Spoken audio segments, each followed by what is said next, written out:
তো বন্ধুরা আজকে সরাসরি চারজনকে আমরা কোম্পানিতে ডাইরেক্ট জয়েনিং করিয়ে দিলাম। কোনো ইন্টারভিউ ছিল না, কোনো কিছু ছিল না, সরাসরি কিন্তু তাদেরকে জয়েনিং করিয়ে রুমে নিয়ে চলে আসলাম।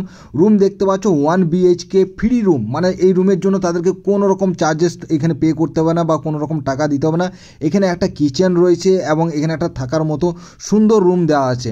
এবং এখানে তোমরা দেখতে পাচ্ছ এই চারজন বসে আছে এবং একজন প্যারেন্টস আছে তাদের মধ্যে। সত্যি কথা বলতে কোম্পানির যেমন কাজও ভালো, থাকার জায়গাটাও যথেষ্ট ভালো। তোমরা নিজের চোখেই দেখতে পাচ্ছ তারা কিভাবে থাকছে। এবার চলো তাদের সঙ্গে আমরা এবার পরিচয়টা করে নিই, তারা কোথা থেকে এসছে, কি নাম এবং তাদের কোম্পানি কেমন লেগেছে সমস্ত ডিটেলসে দেখে নাও। তো ফাইনালি আজকে আমরা ইন্ডোমিমে কোম্পানিতে যারা জয়েনিং করেছে টোটাল 4 জন জয়েনিং করেছে। একজন এখানে আছে, সে বলছে আমি ফেস দেখাবো না, আমার পার্সোনালি কিছু প্রবলেম আছে সেই জন্য এটা অ্যাভয়েড করছে, দেখতে পাচ্ছ তোমরা।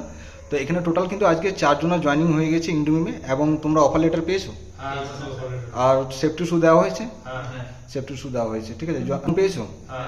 রুমটা খুবই সুন্দর, তোমাদেরকে দেখালাম ফার্স্টে। তো রুমটা খুবই সুন্দর আছে এখানে। তো সব কিছু তোমরা ফুল স্যাটিসফাইড? আচ্ছা, ফার্স্টে তোমার নামটা কি আছে বলো একটু। রাকেশ খান। কোথা থেকে এসছো? আমি হুগলি থেকে এসেছি। হুগলি। মাঝের জন একটু বলো। রাকেশ ঘোষ। কোথা থেকে এসছো? মুর্শিদাবাদ। মুর্শিদাবাদ। আর তোমার বাড়ি? রাহুল মাহাতো। রাহুল মাহাতো। কোথায় বাড়ি? কলকাতা বাড়ি, তাই তো? ঠিক আছে। তো আমাদের এই টোটাল 4 জন ক্যান্ডিডেট কিন্তু আজকে সিলেকশন করা হলো ইন্ডোমিমের জন্য। আপাতত যারা আসছো তাদেরও আমি ফিডব্যাক ভিডিও নেব এবং কালকে যারা আসছো তাদের সঙ্গেও দেখা হচ্ছে খুব শীঘ্রই, ঠিক আছে।